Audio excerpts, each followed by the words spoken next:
العالمين وعلى آله وصحبه أجمعين. أما بعد، السلام عليكم ورحمة الله وبركاته. برادران و خواهران عزیز، الله را حمد و ثنا و ستایش می نماییم که به حق نصرت دهندگان را قرار داده است و بر بالای باطل قاهران را، سختگیران را، شکنندگان و نابود کنندگان را قرار داده است.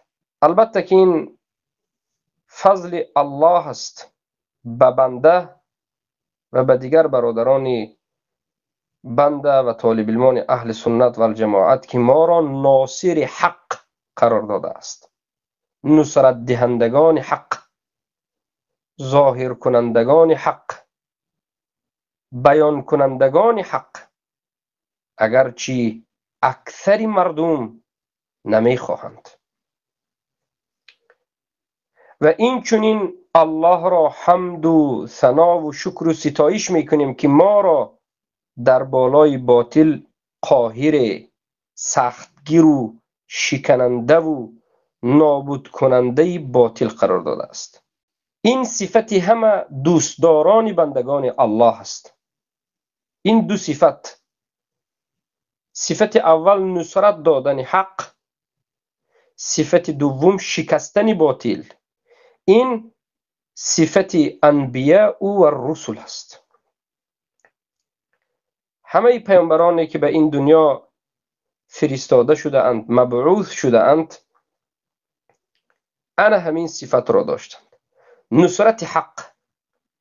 حق چیست؟ حق توحید است. بزرگترین حق توحید است. بزرگترین امر الله توحید است.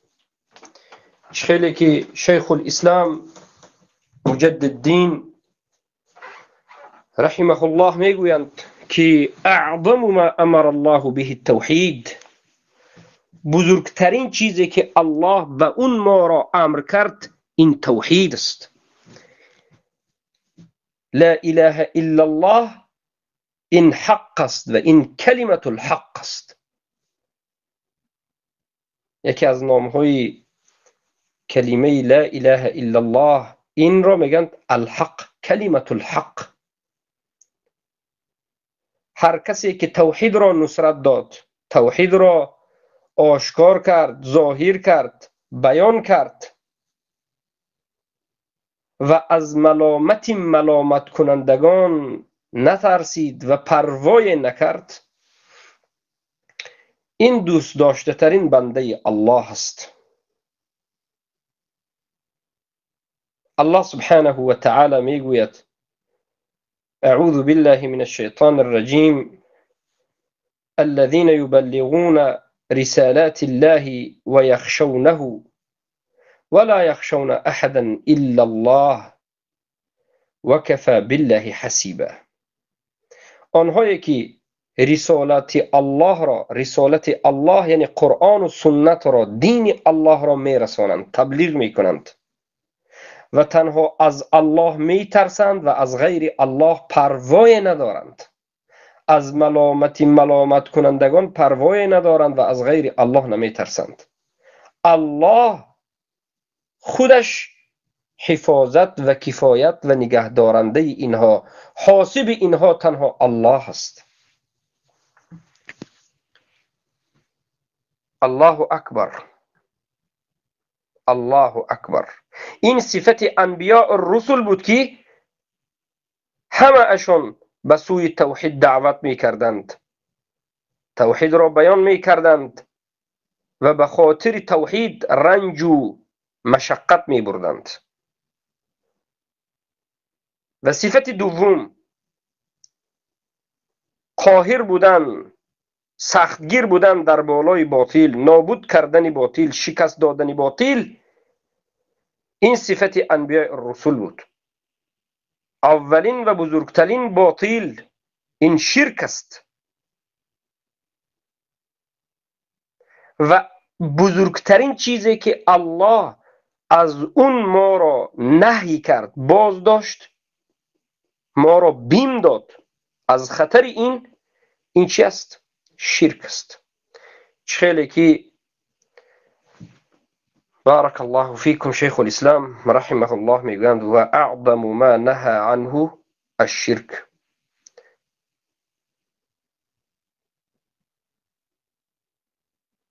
و بزرگترین چیزی که الله ما را از اون نهی کرد این شرک است. زیرا که عاقبت توحید جنت است و عاقبت شرک ابدالابد جهنم است. الله گفت ان الله لا یغفر ان یشرک به.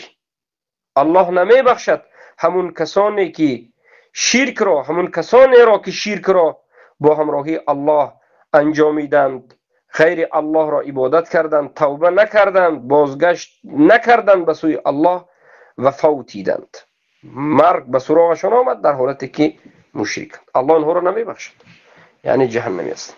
پس این دو صفت وقتی که به تو ظاهر شد ای بنده مسلمان، نصرت دهنده حق شدی، شکننده باطل شدی. هر بلا و مصیبتی که به سر انبیا آمده بود به سر تو خواهد آمد. دعوتگری که انتظاری لاف مردم است، دعوتگری که انتظاری تبسم مردم است، دعوتگری که انتظاری شکر و رحمت و خوبگویی مردم است، عاقبتش گمراهی است. عاقبت این چنین دعوتگران به گمراهی می روند. برای چی؟ برای که اولین شرط دعوت این رضاگی الله است. قول الحق، حق را بگو. لا تلبسوا الحق بالباطل ولا تكتموا الحق. حق و باطل را آمیخته نکن، حق را پنهان نکن. این شروط اولین و در همه حالت رضاگی الله برای یک دعوتگری موحد اولین چیز است، اولین آرزو هست و این یک غایت و مقصدی هر یک دعوتگر و طالب علم اهل سنت است که رضایت الله را میخواند. از این دعوت بجز ادا کردن مسئولیت، ادا کردن وظیفه خود، به دست آوردن رضاگی الله، خشنود کردن الله و بخشیده شدن و به جنت رفتن و جمال الله سبحانه و تعالی را دیدن دیگر چیزی نیست. و همین بود تمام وظیفه انبیاء و رسول.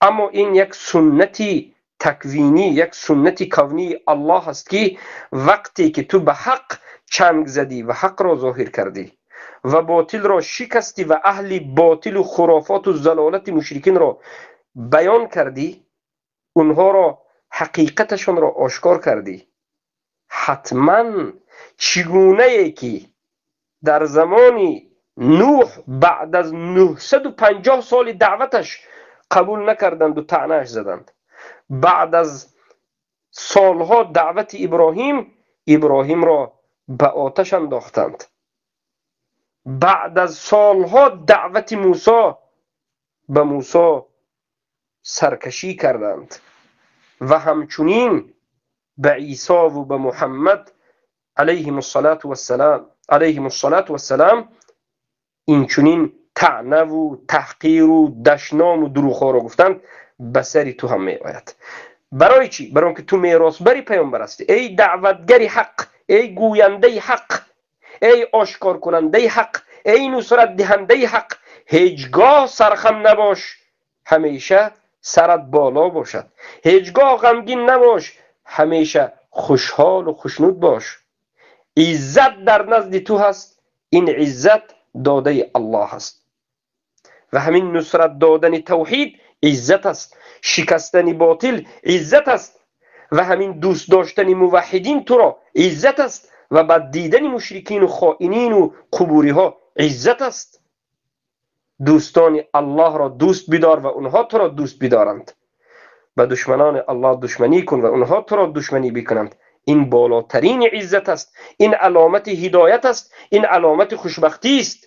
و این علامت راه حق است. چگونه ای که پیامبر صلی الله علیه و سلم 40 سال دراز در بین اهل مکه، در بین قریش، محمد امین، محمد صادق، محمد جمیل، محمد امانتدار، محمد راستگو، محمد زیبا، محمد بهترین و بهترین، محمد شجاع، بعد از این که دعوت را به سوی لا اله الا الله شروع کردند، بعد از این که الله رسول الله را امر کرد که قم فانذر و ربک فکبر و ثیابک فطهر و الرجز فهجر، بخیز مردم بین بده، ای محمد بخیز به مردم حقیقت را بیان بکن که اینها مشرک هستند، بابای آچه های اینها در حالت شرک و کفر وفات کرد، به اینها بگو که توبه بکنند، بت پرستی را ترک بکنند. آنها خیانت را در رو بر روی پیامبر شروع کردند، تحقیر را شروع کردند. 40 سال بهترین بود بعد از این که رسول الله کلمه اولین را به سوی توحید دعوت را شروع کردند، کلمه اولین، حرف اولین، آیت های اولین را که به سوی توحید دعوت است بیان کردند، همون مردم که 40 سال پیامبر را ثنا می‌خواندند، بهترین ها میگفتند پیامبر را گفتند مجنون است، ساحر است، کذاب است، شاعر است. اعوذ بالله. به خاطر چی؟ به خاطر دعوت به سوی توحید. و هر دعوتگری که منهج پیامبر را میگیرد و در بالای منهج پیامبر قدم میزند، در صراط المستقیم است، حتما انا همین سنتی که در بالای پیامبر شد در بالای او هم می شود. خیلی که امروز ما می بینیم که قبوری هایی که قبر می پرستند، اطاعت حاکمان طاغوت را به یگان چون و چرا 100% نه 200% انجام می دهند. قانون غیر الله را، طاغوت ها را افضل می دانند، برابر هم نه افضل می دانند، واجب اطاعت می گویند. انا همین شرمنده ها که یگان دروازه از دروازه کفر نمانده که داخل شدند، دروازه از دروازه های شرک نمانده که داخل شدند، به خیانت مشهورند، علماء سوء و طواغیت هستند، در پهلوی دروازه های جهنم نشسته مردم را به سوی جهنم دعوت می کنند. به یگان شرم، به یگان آدمگری، به یگان جوانمردی می برایند به سوی حق، به سوی اهل حق، به سوی توحید و به سوی اهل توحید سنگ میزنند. هر چیزی که هوا و هوس اونها خواست میگویند، هر چیزی که شیطان برای اونها القا کرد وحی داد میگویند. بله درست است که شیطان به واسطه همچنین شیطان پرستان و گمراهان به سوی حق زبان درازی میکند. شیطان خودش دنبوریده هست، این قبوری های صوفی دنبوریدند، اما زبان صوفی ها را شیطان استفاده میبرد. الله سبحانه وتعالى میگوید اعوذ بالله من الشیطان الرجیم وجعلنا لكل نبي عدوا شياطين الانس والجن يوحى بعضهم الى بعض زخرف القول. به هر یک نبی، به هر یک کسی که به سوی توحید دعوت میکند، به هر حقگوی دشمن وجود دارد. الله میگه به هر یک نبی رسول دشمنی را قرار دادیم. عدو شیاطین از شیطان ها، جن و الانس از جن ها و از انسان ها، که اینها به همدیگر همکاری میکنند. یوحى بعضهم الى بعض زخرف القول، قول های زخرف بیهوده و دروغ و تهمت را به همدیگر میرسانند. یعنی جن ها و شیطان ها، یعنی جن های کفار و شیطان ها و انسان هایی که مخالف حق هستند و مشرکین به همدیگر همکاری میکنند تا که به حق ضدیت بکنند. اما عاقبت اینها چی است؟ بجز شرمندگی چیزی نیست، بجز روح سیاگی چیزی نیست. اینها دنبوریدگان بیش نیستند، خیانتکاران بیش نیستند. اولین چیزی که برای این خیانتکاران، دروغگویان شرمندگیشون رو اثبات میکند، قلبشان به اینها شب و روز میگه که ای انسان تو گمراه هستی. ابن القیم الجوزی رحمه الله میگویند که هر کسی که در این دنیا گمراه است، فطرت او، قلب او که فطرت در قلب است، به او مبارزه میبرد، به او خبر میدهد. نفس وجود دارد، نفس اماره بالسوء، نفس اللوامه، و انا همون نفس لوامه ملامت کننده ملامتش میکند که این از فطرت است. میگه که تو گمراه هستی، آخرین سخنهایت باطل است، خودت را بدار. برای همین اینها در وقت سخن کردن در بعض حالت سخنهایشان از این موضوع به دیگر موضوع، از اونجا به اینجا پیچ و تاب میکند و هرگز حجت و دلیلی را آورده نمیتوانند. به خاطر چی؟ به خاطر اینکه باطل بودنشان را خودشان میدانند، الله پرست نبودنشان را خودشان میدانند، خطا کردنشان را خودشان میدانند، حق بودنی اهل توحید را خودشان میدانند. خودشان میگویند که یک کاری کنم که سخنم اینقدر بد نبارد که در روز قیامت الله مرا به جهنم ببرد. الله اکبر. قلب‌های شما ای قبوری ها بر ضد شما هست. حیات شما تنگ است، زیرا که شما از ذکر الله، از توحید، از حقیقت روی تافتید و در ضیقی این دنیا، خستگی این دنیا، غمگینی این دنیا گرفتار هستید و در آخرت هم غمگینی آخرت را، سختی آخرت را حتما خواهید دید و خواهید چشید. الله میگوید فمن اعرض عن ذکری فإن له معیشة ضنکا ونحشره یوم القیامة اعمى قال رب لم حشرتني اعمى وقد كنت بصيرا. در روز قیامت اولا الله سبحانه و تعالی میگه که هر کسی که از ذکر من، فمن اعرض عن ذکری، ذکر علما میگن حق التوحید، هر کسی که از حق، هر کسی که از توحید روی گردانید، در این دنیا حیاتش با ضیقی، خستگی، هم و غم و درد و رنج میگذرد. زندگیش خیلی هم وزنین است، قلبش ناآرام است، قلبش خوشی را نچشیده است، قلبش در گریه و ناله است.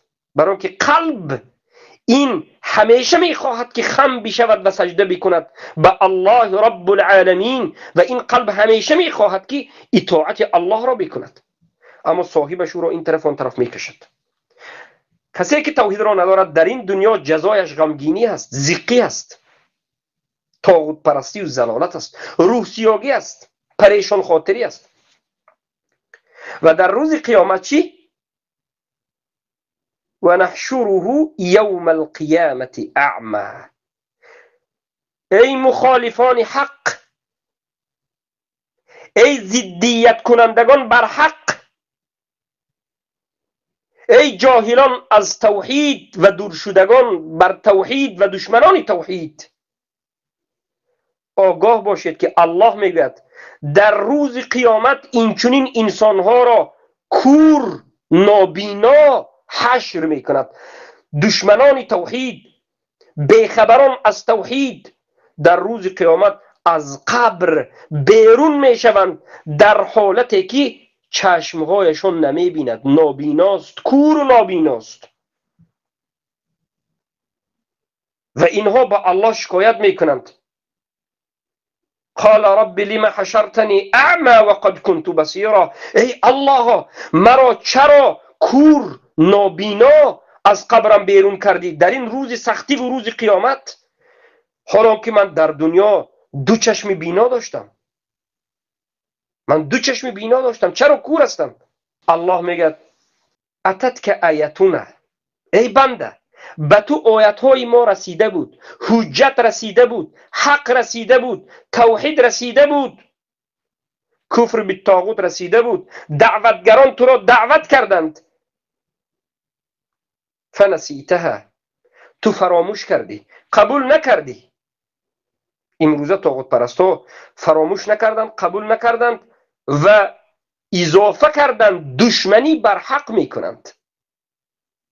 الله میگه فکذلک اليوم تنسی، این چونین در این روز تو فراموش میشوی.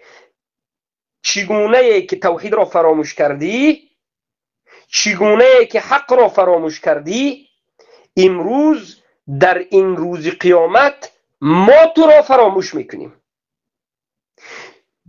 چگونه ای که بر ضد حق بودی، بر ضد تو در روز قیامت حق می شود. نخواد اینکه انسان 10-15 دقیقه صحبت بکند، یک طالب علم اهل سنت را طعنه بکند، تمام موحدین را طعنه بکند، یک حدیث از رسول الله صلی الله علیه و سلم، امام اعظم، خیر البشر، سید ولد ابن آدم، آورده نتواند. حالا که کتب حدیث زنده در پیش ما وجود دارد، هزارها حدیث رسول الله وجود دارد. برای چی؟ برای که صوفی های قبوری اهل حدیث نیستند، اهل رسول الله نیستند، سنت رسول الله را نه فقط ندارند بلکه بد میبینند. وقتی که به این قبوری ها سنت میگویی، چنان رنگش میکند و بدنش میلرزد، حس میکنی که دشمنی شدید به سنت رسول الله دارد. یک آیت از قرآن ندارد، حالا که کتاب قرآن در نزد ما با تمام تفاسیر و ترجمه با این برای این گمراهایی که عربی را نمیدانند به ترجمه تاجیکیش وجود دارد، آیت قرآن را آورده نمیتواند. ای صوفی های قبوری، ما به منهج حق، به منهج قرآن و سنت، در اساس قرآن و سنت و منهج فهم سلف صالح به شما اثبات میکنیم که راه ما راه حق است. راهی که ما انتخاب کردیم راه حق است، راهی که تاریکی ندارد، روشن است، از روز هم روشن‌تر است. اما شما هرگز در اساس قرآن و سنت و فهم صحابه رضی الله عنهم حق بودن خود را آشکار کرده نمیتوانید، زیرا که شما از سلف یگان نفری رو ندارید، یگان نفری رو ندارید. شما اهل قرآن نیستید، قرآن را هجر کردید.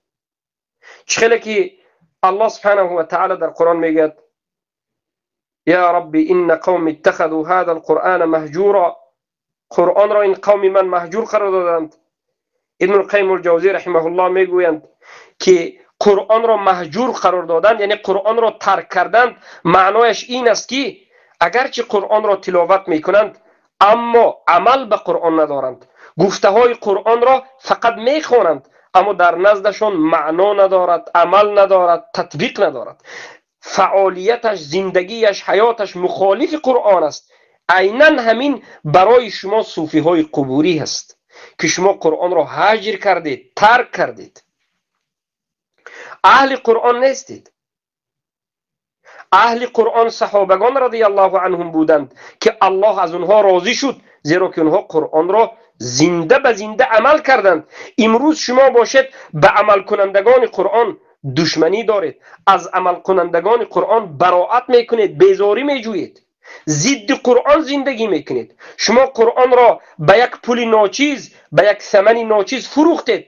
شما تاجران دین هستید، خائنان بیش نیستید. به خاطر یک شکمی موقتی بویناک خود تمام مقدسات دین را که قرآن و سنت است فروختید. مذهب ندارید، مذهب حنفی را فروختید. امام شما طاغوت است، امام اعظم نعمان ابن ثابت، ابو حنیفه رحمه الله امام شما نیستند. امام شما طاغوت، نو به نو طاغوت هر روز میاد، امام شما نمیست. یک رئیس دهه، یک رئیس قشلاق برای شما امام است. امام شما همین رئیس قشلاق شما است. الله المستعان. شما آمدید زبان درازی به سوی چی میکنید؟ به سوی حق، به سوی نور، به سوی توحید، به سوی قرآن و سنت. بیار ای صوفی قبوری، سخنی را که ما در اساس قرآن و سنت نگفته باشیم، در اساس منهج سلف صالح نگفته باشیم. عیناً انا همین است. اما ای برادر موحدم، ای خواهر موحدم، دل سرد مباش، غمگین مباش از طعنه کنندگان. در حیرت نفت احمد ابن حنبل رحمه الله را شلاق می زدند به خاطر اعتقاد حقی که داشت. ابن تیمیه رحمه الله را 8 مراتبه به خاطر عقیده حقش به حبس انداختند. و دیگر علما، از علمای نجد محمد ابن عبدالوهاب رحمه الله تا دیگرانشون، هزارها علما. امروز این صوفی ها برآمده است به ما سنگ میزند و میگوید که تو خودت را رافضه بگو. مرا میگد که ای ابو محمد مدنی تو خودت را رافضه بگو. اعوذ بالله من ذلك. پناه میبرم به الله از این سخن و براءت خودم را بار دیگر مجددا از قبوری های رافضه و از قبوری های صوفی اعلام میکنم. رافضه ها این برادران شما صوفی ها هستند. صوفی و رافضه هر دو برادر هستین. شما هستین که ای صوفی های قبوری اوتاد و اقطاب و انداد را امام خود گرفتید. صوفی ها شما هستید که گفتید که این زمین قطب دارد و صفات های خاص الله، صفات های ذات الله، قدرت الله را به امام هایتون مشرکین دادید و گفتید که هر یک زمان باید قطب باشد. 4 کنج دنیا یک قطبی، قطبی که زمین را نگاه می‌دارد، قطبی که باران و این و آن در دستش است. و شما تمام خصلت ها، خصوصیت های الله، صفات های الله را به قطبتون، به همون اولیاتون دادید. یکم. دوما شما دعوا کردید ای صوفی های قبوری غلات که اولیای شما غیب را میداند. این غیب از صفت علمی به صفت علمی الله ربط دارد و از خصوصیت الله است. خصوصیت الله را به امام هایتون ربط دادید. شرک دو.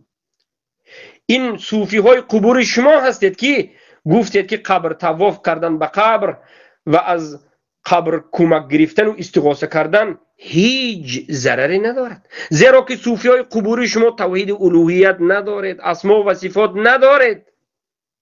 شما فقط الله خالق است، رازق است میگوید. به مانند همین ابو جهل، ابو لهب که الله سبحانه و تعالی در قرآن میگه فإن سألتم من خلق السماوات والارض ليقولون الله.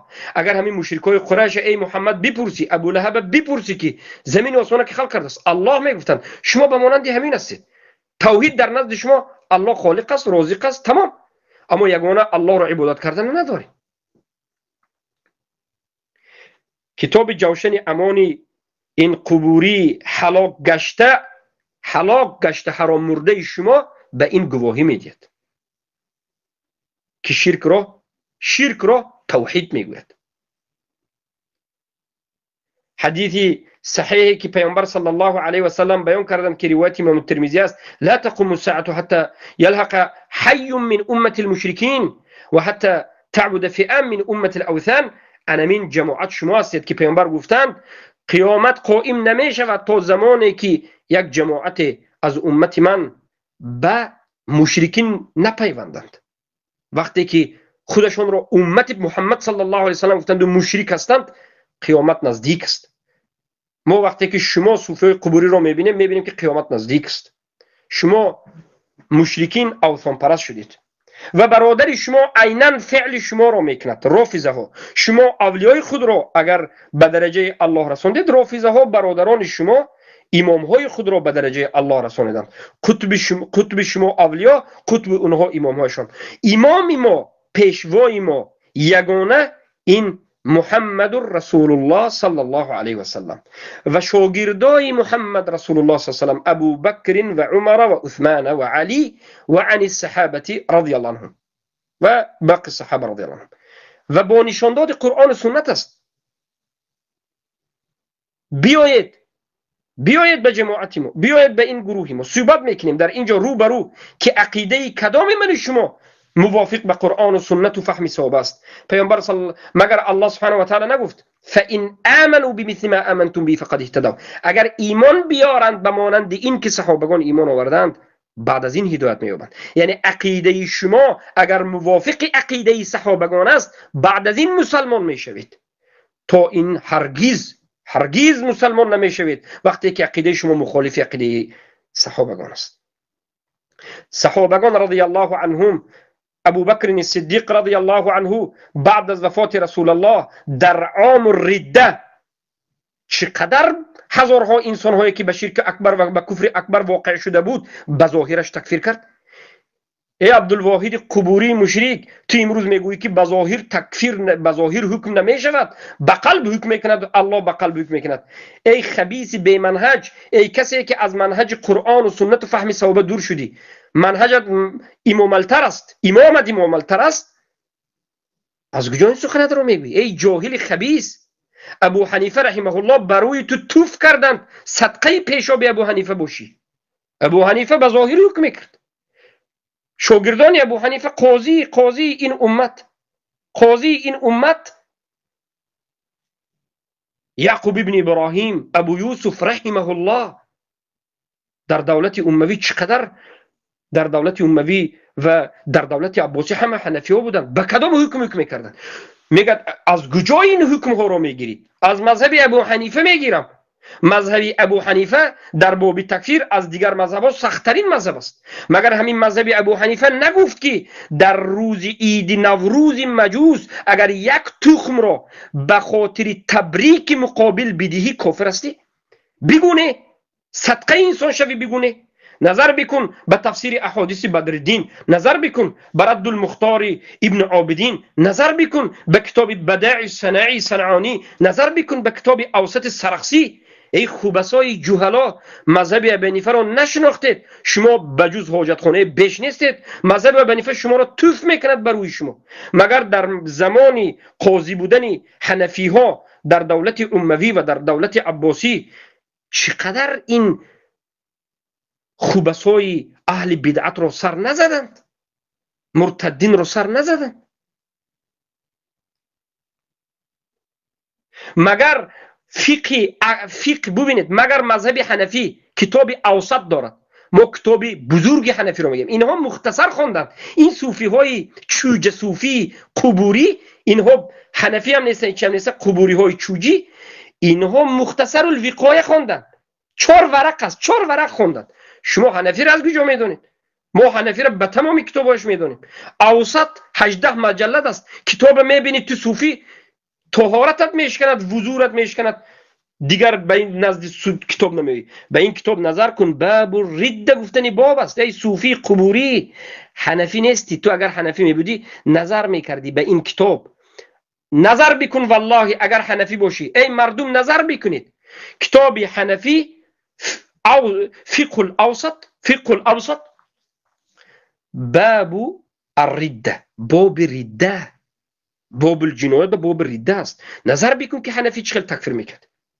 ابو حنیفه میگه کسی که الله در بالا نگد کافر است، کسی که عرش در بالا نگد کافر است. به سندش در فقه اوسط آورده است، شاگردش آورده است. یکم. دوم میگه حنفی ها به اجماع میگن هر کسی که در روزی نوروز یک تخمه به همون نوروز عید هدیه بکند به خاطر عید کافر است. حنفی ها میگوید هر کسی که عمل از عملهای مجوسی را در عید نوروز بکند کافر است. حنفی ها میگوید هر کسی که به حکم غیر الله حکم کند کافر است. حنفی ها میگوید هر کسی که قبر پرست است کافر است. بیا من به تو کتاب مخصوصی حنفی را ایشان بگم.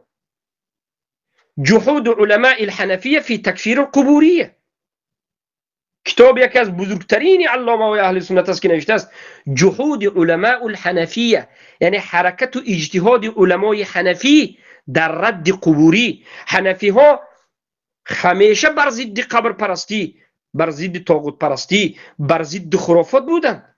اگرچه یک در باب ایمان یک مشکلی بود، لیکن در دیگر جانب شما حنفی گفته 4 ملای خیانتکاری که بنام ملا شد، ملای دیگ کاسه کاسلیس تاجیک رو حنفی میگید. کدام علما رو؟ صدقه حنفی شوید. حنفی، مذهب حنفی از شما بیزار است، مذهب عربی، مذهب حنفی از شما پاک است. شما در مذهب حنفی نیستید. شما مذهب حنفی را به خود نقاب کشیدید، استفاده میبرید. بار دیگر میگم به نجاست ابو حنیفه شما نمی ارزید. ما پیروان ابو حنیفه رحمه الله هستیم که ابو حنیفه گفت اذا صح الحديث فهو مذهبی. حدیث صحیح دیدی انمی مذهبی من است. ای بچم حدیث صحیح دیدی مذهبی من است.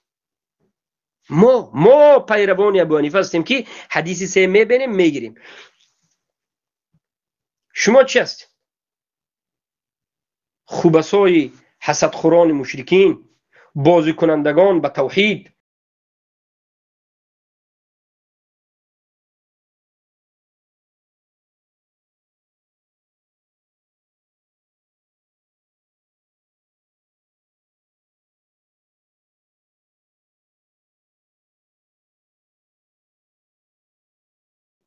در مسئله رافضه گفتن، رافضه بگفتن، شما رافضه هستین، پیشواهای شما رافضه رو برادر میگفت، ما پیشواهای شما رو قسمش رو به خاطر همین رافضه رو برادر گفتن تکفیر کردیم.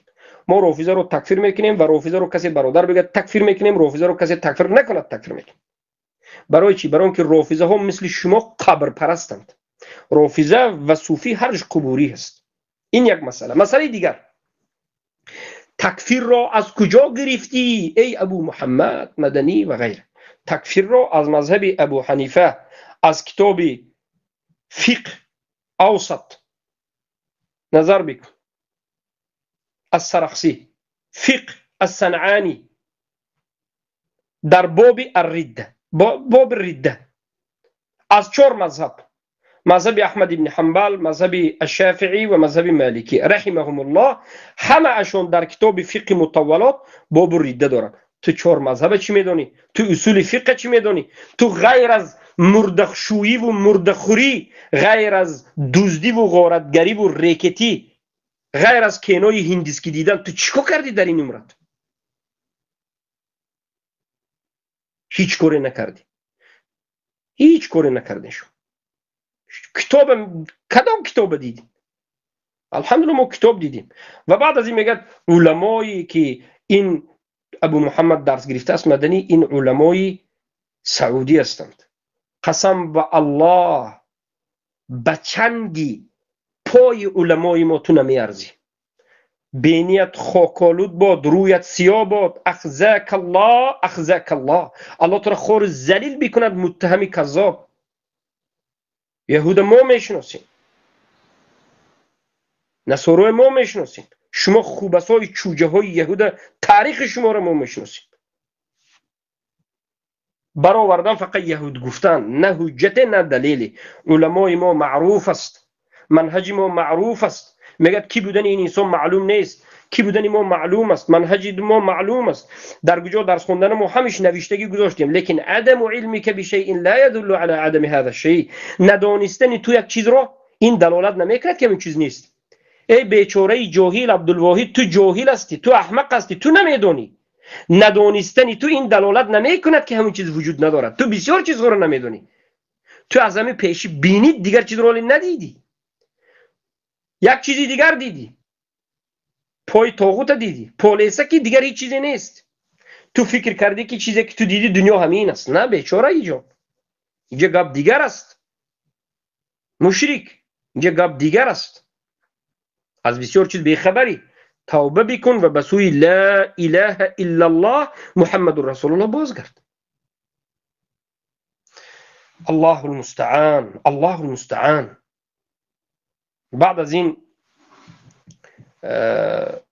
باز یک چند تهمت های دیگری، صحبت های ناسزای و میگه در تاریخ نام تو همچون یک فتنگر باقی میماند. عیناً سخنی استازش ابو جهل، استاز دومش ابو لهب، سند به سند استادش به همون میرسد. عیناً اونها بودند که پیامبر را میگفتند هوی، خصوصا ابو لهب میگفت که این اهل اولی ما اهل اولی شرفمند بود، اهل اولی عزتمند بود، به آبرو بود. تو چیکار میکنی ای محمد؟ در تاریخ نام اولی ما رو سیاه کردی. این بیچاره نفهمید که این محمد رسول الله است، لیکن نفهمیدنش عذر نیست. بعد از این فهمید و باز قبول نکرد، باز عذر نیست. عاقبت تبت ید ابی لهب و تب براش نازل شد. عمو و صنمو، خیش نزدیک رسول الله، خونی اونها، خونی پدری رسول الله و خونی ابو لهب از یک پدر عبدالمطلب بود، اما نجات نیافت، جهنمی شد. زیرا که این دین دین خیش تباری نیست، این دین دین قومگرایی نیست، این دین دین دو سه ریکتون نیست، این دین دین الله است. این دین آورده رسول الله و فرموده رسول الله است. هر آن چیزی که در زمان پیامبر و صحابگان دین بود همون دین است و هر چیزی که در زمان پیامبر و صحابگان دین نبود این دین نیست. قبر پرستی در نزد یگان نفر از پیامبران دین نبود، طاغوت پرستی دین نبود، زیرا که همه پیامبران بر علیه طاغوت آمدند، به سوی توحید دعوت کننده آمدند. ولقد بعثنا في كل امه رسولا ان اعبدوا الله واجتنبوا الطاغوت. ما پیامبران را به هر یک قوم فرستادیم تا که ان اعبدوا الله، دعوت بکنن که ای مردم یگانه الله عبادت بکنید، واجتنبوا الطاغوت، از طاغوت ها دور شوید. رأس طاغوت چی است؟ شیطان. از شیطان پرستی، از ساحر پرستی، از حاکمایی که به حکم غیر الله حکم میکرد، از حاکم پرستی، از قبر پرستی، از دیگر جهالت و شرکیات و کفریات دور بشوید.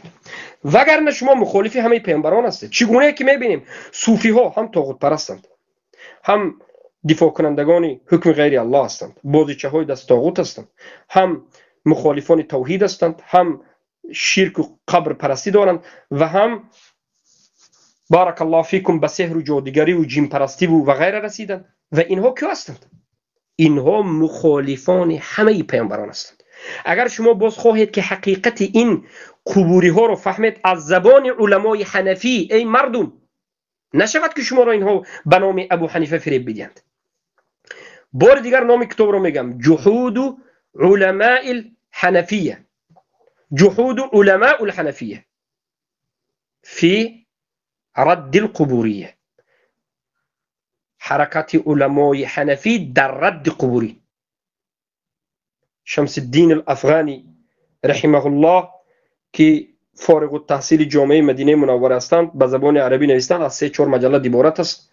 قسم به الله فقط علمای حنفی را آورده است. نام تو در تاریخ به فتنه میماند. مرا میگد، من میگم اول فتنه چیست؟ مردم فتنه گفته چی رو میفهمید؟ صوفی ها میگن که فتنه این توحید است. صوفی رافضه طاغوت پرستو میگن که فتنه این توحید است. فتنه در نزد صوفی این لا اله الا الله است. فتنه در نزد صوفی حق است و گفتن حق است و دعوت به سوی پیامبران، دعوت به سوی منهج پیامبر، دعوت به سوی قرآن. این چی است؟ این در نزد صوفی قبوری ها فتنه است. اما فتنه در نزد قرآن و سنت و در نزد صحابگان و ما که در منهج قرآن و سنت فهمی صحبت هستیم، فتنه این است که الفتنه اشد من القتل، فتنه سخت‌تر از قتل است، فتنه سخت‌تر از قتل و کشتار است. فتنه چیست؟ عبدالله بن عباس رضی الله عنه الفتنه و شرک، فتنه این شرک است، فتنه این شرک است. ما فتنه‌گر نیستیم، ما اصلاحگر هستیم. چه خیلی که پیامبر گفتند لا تزال طائفة من امتی علی الحق ظاهرین لا یضرهم من خالفهم ولا من خذلهم حتی تقوم الساعه. تا روز قیامت طائفه از امت من بر حق ظاهر هستند، اعتقاد حق دارند، عمل حق دارند، ظاهر هستند و مردم به سوی حق دعوت میکنند. و هر کسی که میخواد که او جماعت هایی که میخوان که به اینها ضرر رسانند، ضرر رسانیده نمیتوانند، عزتشون را بگیرند، گرفته نمیتوانند، زیرا که عزت اینها در نزد بداد الله هست، از فضل الله هست، حمایتگر اینها الله هست. گفتند یا رسول الله من هم، ای رسول الله اینها کیا هستند؟ گفتند که الذين يصلحون الناس اذا فسدوا، اینها کسانی هستند که مردم هنگامی که مردم فاسد شدند این انسان ها آمده مردم را اصلاح میکنند. یصلحون، اینها مصلحون هستند. مصلحون کیا هستند؟ کسانی که مردم را از شرک به سوی توحید، به سوی لا اله الا الله دعوت میکنند، از عبادت العباد به سوی عبادت رب العباد دعوت میکنند، از انسان پرستی به الله پرستی دعوت میکنند. انامین امروز ما هستیم فرقه ناجیه، طائفه منصوره، فرقه نجات یافته، طائفه نصرت یافته، حق در اساس قرآن و سنت فهم سلف این امت اهل السنت والجماعه، پیروان چهار مذهب، ابو حنیفه و مالک بن انس و محمد بن ادریس شافعی، احمد بن حنبل رحمهم الله، فقها و اعتقادا. اما شما ای خیانتکاران از حق نیستید، شما فتنگران هستید. نام ما اهل طالب علمان اهل سنت و الجماعت در این تاریخ به اذن الله، به اذن الله، همچون طالب علمان حق گو، طالب علمان اهل سنت، طالب علمان احیا کننده سنت، طالب علمان نابود کننده بدعت و خرافات، ان شاء الله طالب علمان مجدد ان شاء الله باقی میماند. این از در دست الله است و این به اخلاص هر یک طالب علم ربط دارد و از الله میطلبیم که ای الله طالب علمان اهل سنت را بعد از مرگشان هم زنده نگه بدار تا که اجر به اینها برود، تا که اجر به اینها برود، نام اینها به مانند دیگر از علما رحمه الله گفته شود. این در دست تو است ای الله. دعوت ما را قبول بکن، عملهای ما را قبول بکن، به این رنج و مشقت دعوت صبر بده و این تهمتگران را خودت جزای سزاوار به تهمتشان بدهی که دیگر طاقت فرسای اونها نباشد. چهرهشان را سیاه بکن، به مردم حقیقت حالشان را، رسواگیشان را بیان بکن و الله اخزهم الله، الله آنها را خارشان بکن، الله خارشان بکن تا که به دیگرها عبرت بشود که به دین الله بازی نکنند. نام طالب علمان اهل سنت به حق و به عزت باقی میماند. چقدر کسانی بودند که میخواستند که شیخ الاسلام ابن تیمیه بمیرد خلاص میشویم، تمام مرد. الله اکبر گفتند. اشعری ها و ماتریدی ها، قبوری ها، رافضه ها گفتند الله اکبر ابن تیمیه مرد، توی کردند. اما الله او را زنده نگه داشت. بعد از مرگش از او خلاصی روز تا روز قیامت ندارند. بعد از مرگ ابن تیمیه رحمه الله تا روز قیامت خلاصی روز ندارند. امروز بعد از مرگ ابن تیمیه گویا که ابن تیمیه زنده تر است. مرگش سبحان الله به فضل الله گویا که او را زنده تر کرده است. از زنده بودنش حالا مشهورتر است، تمام عالم میبیند.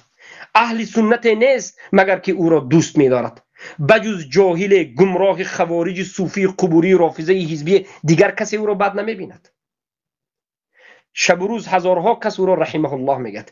محمد ابن عبدالوهاب را رحمه الله شیخ الاسلام مجدد دین صوفی ها بد دیدند، از مرگش شاد شدند، الله اکبر گویان نعره زدند، اما ندانستند که حکمت الله در بالای محمد ابن عبدالوهاب چگونه است. نام او زنده است، کتاب او زنده است، منهجی که او از منهج پیامبر صلی الله علیه وسلم گرفت و به یک طرزی خوب و زیبا به مردم ساده بیان کرد زنده است. طالب علمان شاگردهایش زنده است، دوستش می‌داریم، احترامش میکنیم، شاگردان اویم و ما سربلند و عزتمندیم و هیچ وقت پنهان نمیکنیم و میگیم رحمه الله رحمتا واسعه، بمورید، بسوزید، جگرتون بسوزد. با این حسدتون فقط جواب شما همین است که موتو بغیظکم، و این کینتون بمیرید. و ما هم روزی که از این دنیا رفتیم، الله مردانی صادقین بردارندگان رایت توحید را می آرد که عیناً چگونه که ما فضل علمای اهل سنت را دانستیم، فضل ما طالب علمان اهل سنت را اینها می دانند. فضل شما خوب است را کی می داند؟ شیطان شما را موقتا فریب داد، بعد از این که کارش را انجام داد بر روی شما توف می کند. شیطان بعد از اینکه زبان شما را بر علیه حق گرفت، بر شما رویتون توف میکند. روز قیامت شیطان منبر باطلش را میزند و میگوید که الله به شما قرآن را فرستاد، هزارها پیامبر را فرستاد، دعوتگران دعوت کرد، قبول نکردی. من تو را وسوسه کردم، مرا قبول کردی؟ به نزد من نه. عیناً سوره قرآن است که همچنین نقل میکرد. به نزد کی میروی؟ غیر از دامن شیطان کسی نداری، غیر از شیطان دیگر راهی نداری. الله المستعان. چقدر شقاوت و بدبختی است که این راهی که میروی، چقدر راه تاریک است این راهی که میروی، عاقبتش خیلی وخیم است. توبه بکن و به سوی الله بازگرد. ان الله یقبل توبه عبده ما لم یغرغر. الله توبه بندهش را قبول میکنه تا زمان غرغره، تا وقتی مردن فرصت داری توبه بکن. اما توبه نکرده مردی، انا این بد است. الله اکبر، الله اکبر، لا اله الا الله والله اکبر، الله اکبر ولله الحمد. امید و آرزوی ما همین بود که بالاخره مردم تاجیک ما را شناسند، از توحید آگاهی به واسطه ما پیدا بکنند، به واسطه طالب علمان اهل سنت و الجماعت، و حقیقت را بفهمند و این علمای سو را شناسند. این تاجیک آبادی مشرک میگه که به همه علما داری صحبت‌های قبیح میگویی، همه را تکفیر کردی. نه والله ای مردم، این تهمت است. سبحانك هذا بهتان عظیم. پاک است الله، همانا که این یک تهمت بزرگ به سر ما است. اما ما میگوییم فسنصبر و عند الله تجتمع الخصوم. ما صبر میکنیم به این تهمت های شما، به این دروغ های شما، و در نزد الله بزرگ رب العالمین، مالک یوم الدین، مالک روز قیامت، اینجا هر دو ما شما متهما روبرو میشویم، همه اهل حق و اهل باطل روبرو میشویم. اینجا میفهمید که ما فقط به منهج الله که گذاشته است در قرآن و به منهج رسول الله که گذاشتند، انا با همین رفتیم. در دین ما تکفیر وجود دارد، در قرآن ما تکفیر وجود دارد. الله نازل کرد لقد کفر الذين قالوا ان الله ثالث ثلاثه. الله تکفیر کرد. الله گفت قل یا ایها الکافرون، ای محمد بگو ای کافرها که این شما منسوخ گفتید و آیت قرآن از پیش خودتون انکار کردید. حالا که ابن القیم الجوزی، ابن تیمیه رحمه الله و علمای سلف گفتند که این آیت تا روز قیامت چی است؟ محکم است و تا روز قیامت عمل کرده می شود. و بالاخره بارک الله فیکم، در دین ما تکفیر وجود دارد، اما ما در باب تکفیر ای صوفی های گمراه نه مثل شما گمراهیم و نه مثل خوارج ها گمراهیم. بله در باب تکفیر خوارج های گمراه هستند، در زمان علی رضی الله عنه برآمدند، تا امروز هستند عده از اونها که جهلا همه را بیچون و چرا تکفیر میکنند. و این خوارج ها مثل شما صوفی های غلات میگویند که بظاهر حکم کرده نمی شود. و شما هستید فرقه دوم جهمی ها، بمانند اشعری، صوفی، حزبی و غیره و غیره، و این چنین صوفی های قبور رافضه ها شما هستید که این چنین در باب تکفیر بالکل تکفیر را انکار کردید. خوارج ها همه را تکفیر میکنند، صوفی های غلات بالکل میگن که دین ما تکفیر ندارد. شیطان لعین رجیم را خرسند کردید و او را مسلمان خواندید. شیطان میخندد به حال شما و توف میکند بر شما. وقتی که اعوذ بالله من الشیطان الرجیم میگه، شیطان میخندد به شما که شیطان را مسلمان گفتید، شیطان پرست قبوری ها. اما ما اهل سنت و الجماعه بین دو طایفه غلو کرده های گمراه هستیم، بین خوارج ها هستیم و بین شما ای جهمی های صوفی قبوری و رافضه هستیم. ما نه انکار میکنیم و نه مثل خوارج ها اثبات غلووی میکنیم و ما همون جایی که الله اثبات کرد اثبات میکنیم. خیلی که منهج اهل سنت است که میگویند ان نحکم بالظاهر والله یتولی السرائر. ما به ظاهر حکم میکنیم و الله این صاحب باطن هاست و الله هست که یگانه خودش به باطن مردم خبر دارد و حکم میکند. بارک الله فیکم. برای همین باطلی شما ببینید چگونه ظاهر شد. در باب تکفیر به شما مختصرا اگر بگویم منهج که در قرآن و سنت است همین است و این منهج را بیاید از گفتی یکی از علامه های اهل سنت و الجماعه، یکی از شاگردان علمای سلف، شاگرد اللالکایی اصول اعتقاد اهل سنت و الجماعه که البربهاری رحمه الله هستند، در شرح السنه میگویند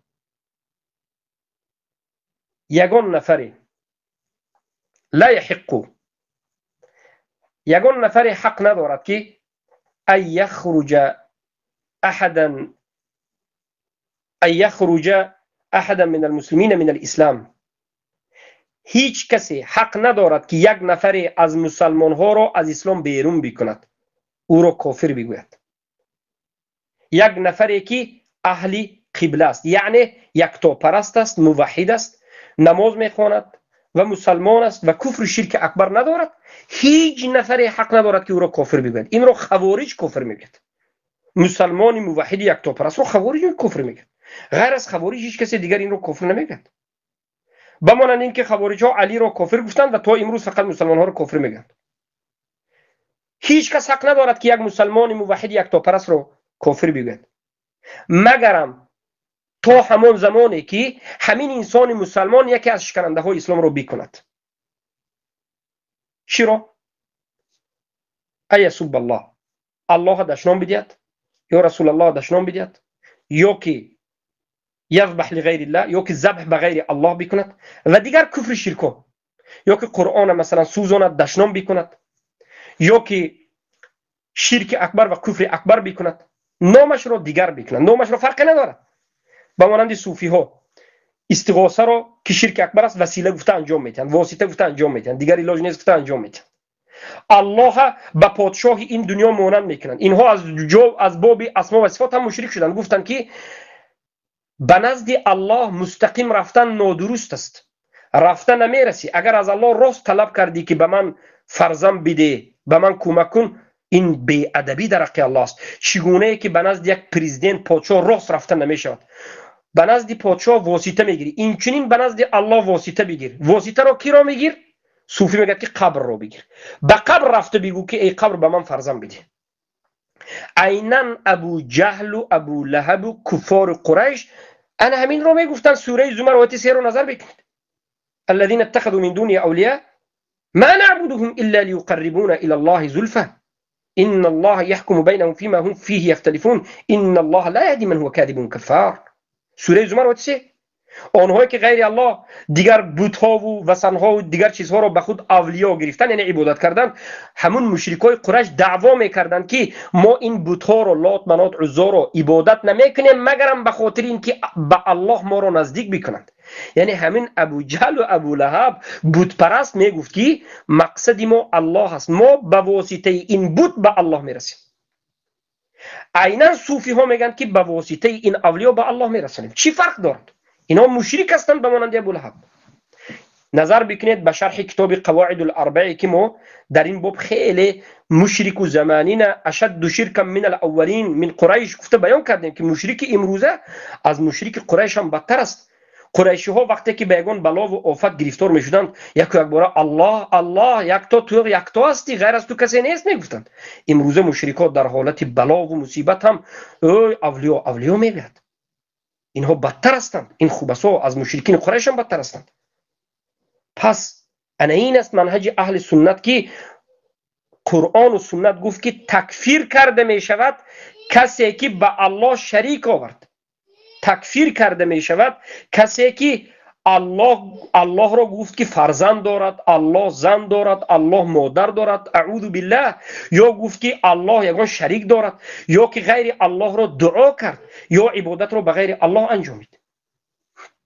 مرحمت، الله در قرآن اینها را کافر ذکر کرد. در سوره زمر کافر ذکر کرد، در سوره یونس آیت 106 کافر ذکر کرد و گفت ولا تعبدوا الذين يدعون من دون الله ولا تدعوا من دون الله الله مجد ولا تدعوا من دون الله ما لا ينفعك ولا يضرك فإن فعلت فإنك من الظالمين.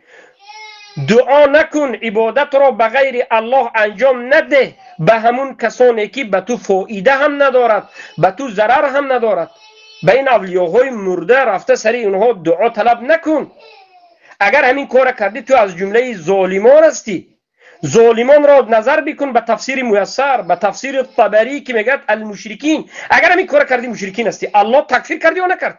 تکفیر کرد. اگر همین تکفیر الله انکار بکنی، اگر همچنین تکفیر را گویی که در دین ما این تکفیر نیست، تو مرتد شدی، با یک دروازه کفری تو باز شد. صوفی ها یکی از کفرشون همین است که حکم الله انکار میکنند. یکی از کفر صوفی ها باز همین است که انمین دین الله که تکفیر است انکار میکنند. مثلا الله زنا را حرام گفت، الله ربا را حرام گفت، قمار را حرام گفت، کسی آمده گفت که حلال است. الله گفت نماز خوانید، کسی آمده گفت که در دین نماز نیست. کافر است یا نیست؟ در بین مسلمان کافر است. یک کسی آمده گفت که در دین ما تکفیر نیست، این یک چند آیت های قرآن انکار کرد، است کافر است. این دین الله انکار کرد، 50% دین قبول کرد، 50%ش قبول نکرد.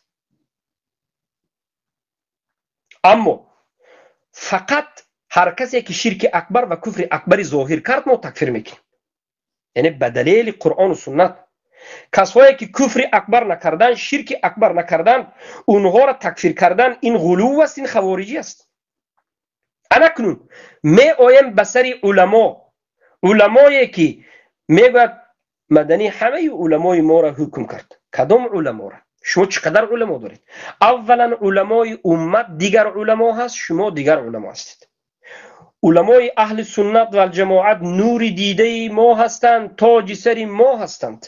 ما علمای اهل سنتی که زنده هستند حفظهم الله میگوییم و علمای اهل سنتی که وفات کردند رحمه الله میگیم. علمای اهل سنت را ما چقدر احترام میکنیم، با نگاه داشتن کتابهایشان، با درس خواندن از کتابهایشان، با شرح دادن و غیره. و هر کسی که در حق علمای اهل سنت بی‌ادبی کرد ما او را نصیحتش میکنیم و حتما علمای اهل سنت باید رحمه الله گفته شوند. بمانندی استخوان گلوی شما، شکننده شما، تب آورنده شما امام البخاری رحمه الله که مذهب شما را، مذهب باطلی طاغوت پرستی شما را شکستند. بمانند همه علمای محدثین، بخاری، مسلم، ابو داود، نسائی، ترمذی، همه این علمای ما هستند. علمای رحمهم الله، علمای سلف، بمانند عثمان بن سعید الدارمی، بمانند ابو زرعة الرازی، ابو حاتم الرازی، عبدالله بن مبارک، محمد بن سیرین، ابو سفیان الثوری، احمد بن حنبل، ابو حنیفه، مالک، شافعی، اوزاعی و غیره. ما یک چند کتاب اینها را شرح داده هستیم و با شرح میدیم. هزارها علما را ما رحمه الله میگیم. اینها علمای سلف بودند. از متقدمین بمانند مثلا از مفسرین اگر تبری هم با ابن خزیمه تبری که اینها شما را ده ها مراتب حکم کردند. در کتاب التفسیر فی معالم الدین ابن جریر الطبری قبوری ها را تکفیر میکند. در کتاب التوحید ابن خزیمه کسی که میگه الله در بالای عرش نیست میگه این کافر است میگه. کسی که نه تکفیر نکرده کافر است میگه. در کتاب توحید ابن خزیمه نظر بکنید. بعد از این اللالکایی 8 مجلد کتاب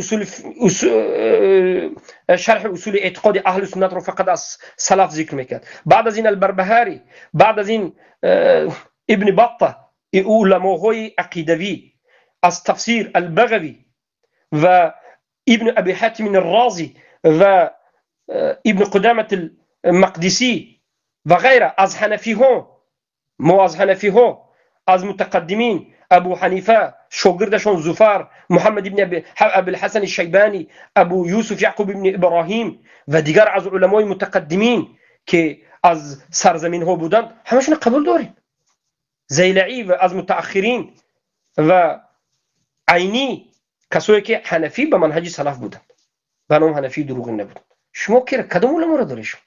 علما گفته کی را میبینید؟ شما علما، شما یک طاغوت پرست تاجیک آبادی بود، دو سه مولوی محتابی، مولوی آفتابی در کجا خواند؟ در آفتاب و در مهتاب.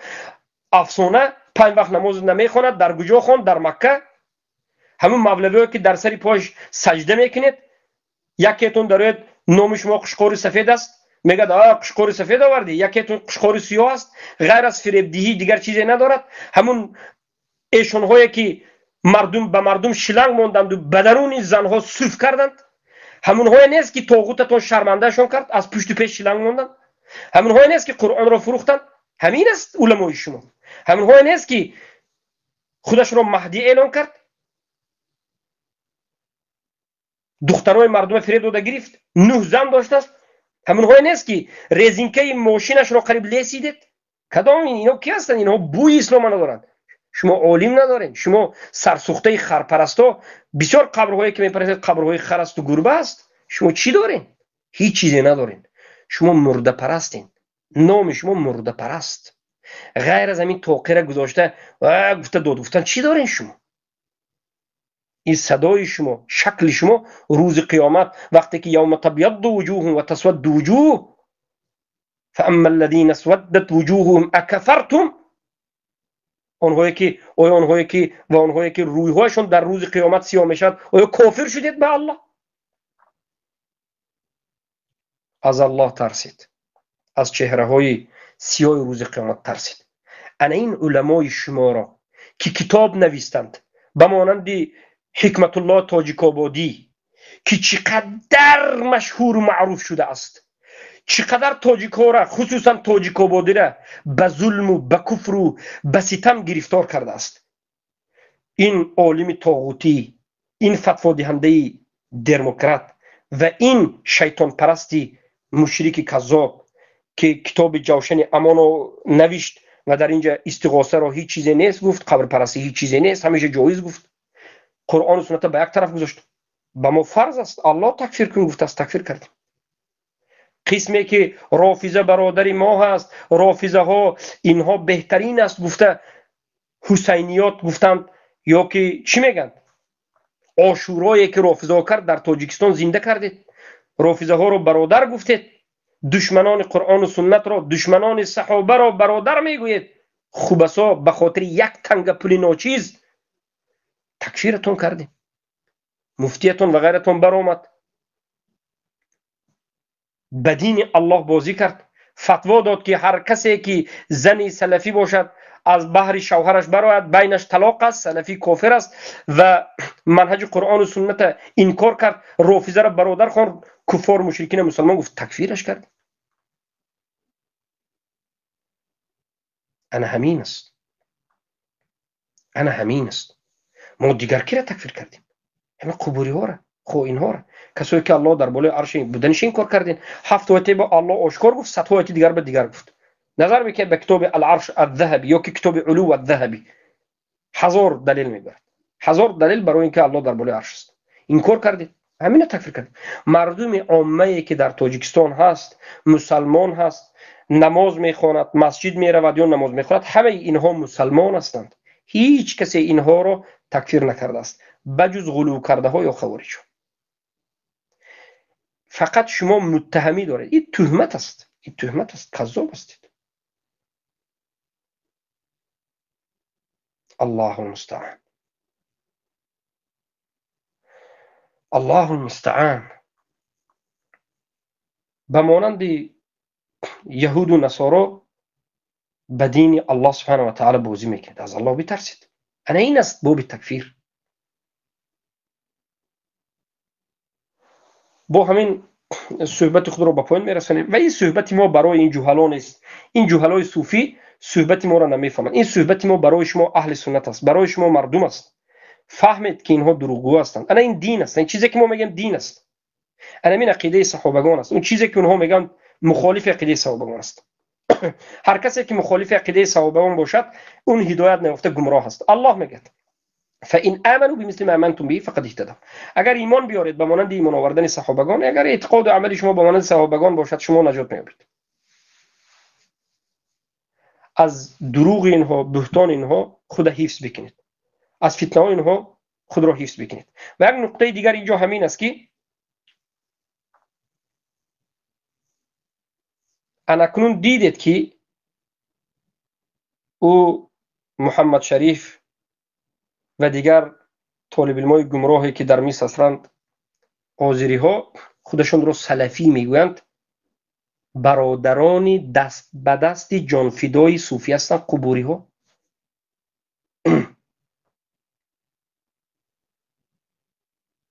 برای یک وقت برادرهای جانبجانی حزبی ها بودند. اناکو برادرهای جانبجانی که صوفی ها، برای اینکه صوفی ها از اونها استفاده میکرد، اونها از این صوفی ها وقتی که اینها در روبروی اهل سنت میاند، خوارج، رافضه، صوفی، آذری همیشه یک است. و این هم یک الحمدلله درس برای شما شود که اینها همش گمراه است.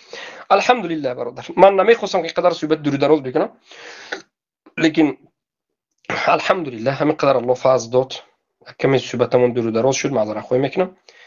الحمد لله رب العالمين. الحمد لله على نعمة الإسلام، الحمد لله على نعمة الحق، الحمد لله الذي هدانا لهذا وما كنا لنهتدي لولا أن هدانا الله، برحمتك يا أرحم الراحمين. السلام عليكم ورحمة الله وبركاته.